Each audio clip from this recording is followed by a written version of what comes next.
On the western edge of ruined Koblenz stood a house that had endured more than most men could.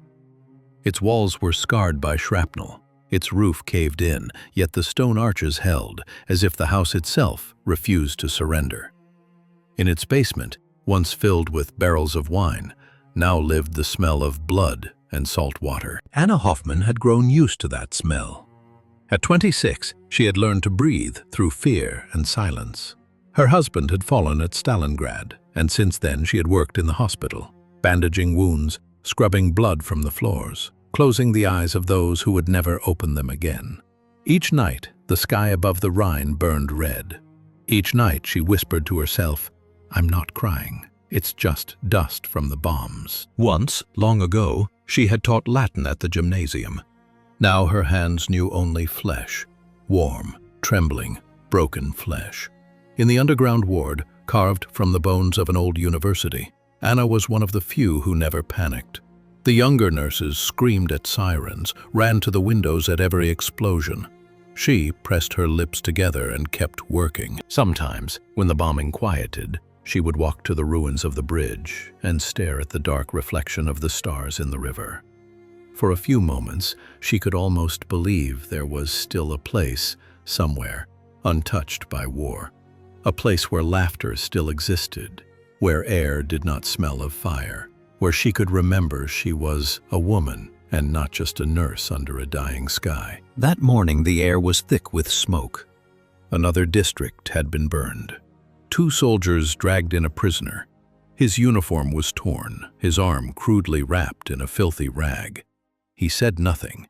His face was expressionless, but his eyes, alive, steady, almost defiant. "An American," the officer muttered. "Patch him up, but keep him under guard." Anna nodded. Her gaze lingered on the prisoner, tall, broad-shouldered, perhaps 24. His eyes were light, almost transparent, the kind of eyes that saw too much. She approached. "Take off the bandage," she said quietly. He obeyed. The skin around the wound was blackened with grime. When her fingers brushed his arm, he flinched, not from pain, but from surprise. "How old are you?" she asked, not meeting his eyes. 24, he replied, his German soft but clumsy. "And you?" "I'm older," she said curtly. "Then you'll outlive me." For the first time in many months, she smiled. That night, she could not sleep. Outside, the city groaned under artillery fire. Inside, the wounded moaned in feverish dreams. And somewhere in the ward, the foreigner was breathing quietly, alive. The next morning, he thanked her for the bandage. His voice was calm, low, with a trace of warmth she hadn't heard in years. "You're not like the others," he said. "The others know compassion too," she replied. He smiled faintly. "Compassion isn't the same as kindness." His words unsettled her. She did not know why. 3 days later, a new order arrived. The prisoner was to be transferred. When the guards came for him, he turned his head, just enough to find her in the corner of the room. That brief glance stayed with her long after he was gone. That night, the bombers came again. The sirens screamed too late. The building shook, lights shattered, and screams tore through the corridors. When it was over, she searched among the rubble, and there, under dust and broken beams, she found him again, alive, barely. "You shouldn't have come," he murmured. "You shouldn't have died here," she answered. Something inside her shifted, not between them, within her. Fear, dulled by years of numbness, returned. Not fear of death, fear of losing what had only just begun to exist. The hospital barely stood. The surviving patients were moved to the damp basement of a nearby church. John, that was his name, lay on a metal cot in the far corner.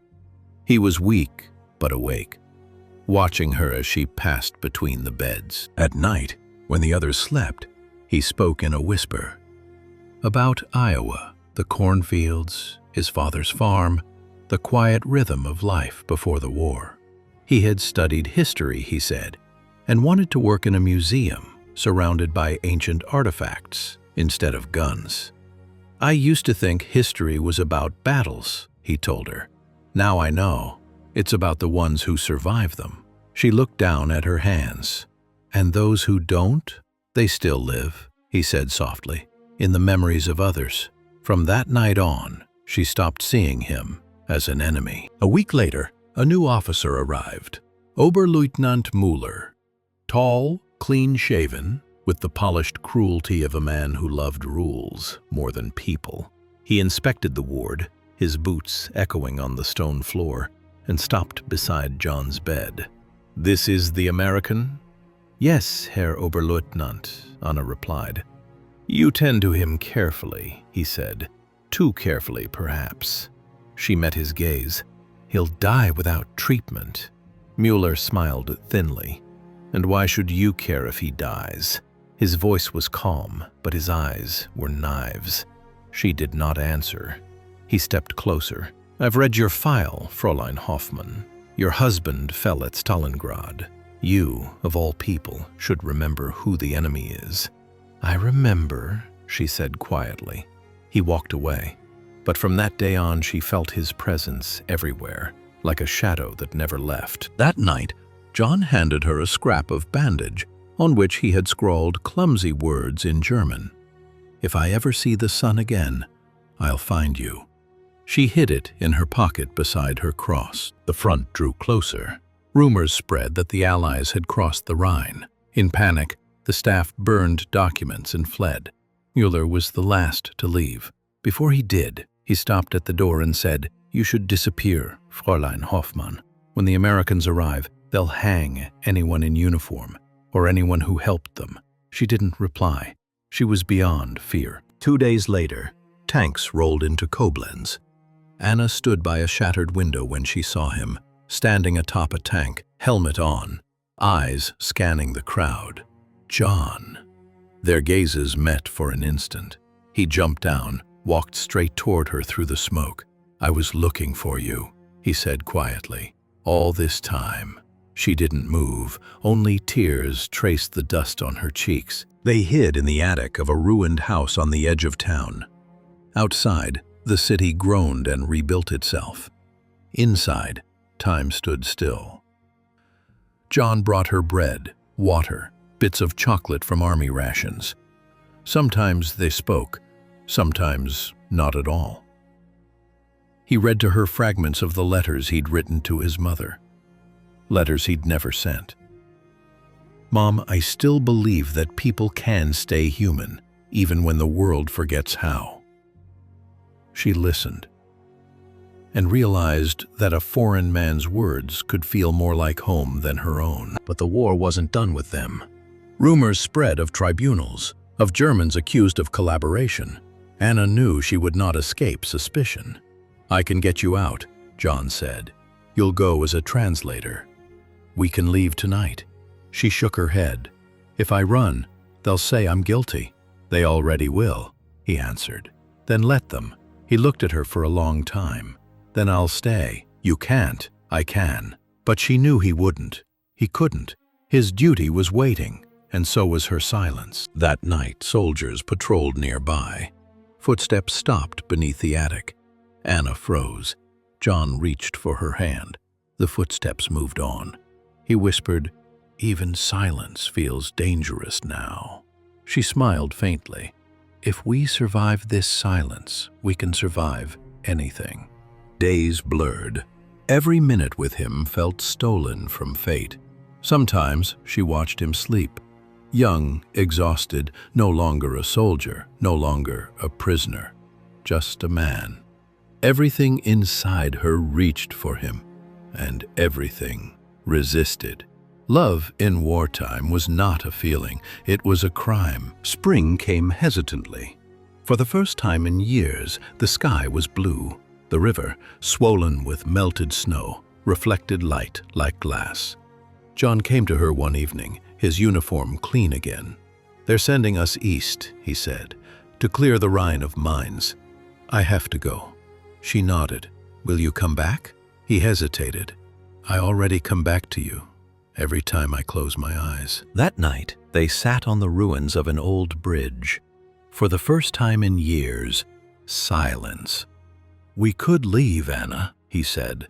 "America's big. No one would ever ask who you were. Could you forget that I'm German?"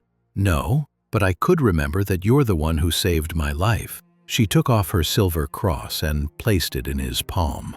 "If the Rhine ever runs clear again," she whispered, "bring it back here." He kissed her as men kiss before execution, with pain, with faith, with eternity in his eyes. Then he left. She stood on the bridge until dawn, watching the river carry away the last echo of war. Years passed. Germany healed, slowly, awkwardly. Ruins turned green, factories rose from ashes. The river carried coal instead of bodies. Anna lived quietly, working as an apothecary in a small town near Bonn. No one knew who she had been during the war, and she never told. Sometimes, in the evenings, she walked to the riverbank. The water was calmer now, but the current still whispered of the past. Every time she stood there, she thought she could almost hear his voice. "I was looking for you." All this time, she never knew if he had survived, but she believed that somewhere across the ocean, another person stood by another river, listening to the same silence. A wide river shimmered beneath the summer sun. A man with graying temples stood at the water's edge, holding a small silver cross on a tarnished chain. Beside him, a boy of 10 chased a grasshopper. "Dad?" he asked. "What's that?" The man looked at the cross, then at the river. "It's a memory, son. Just a memory."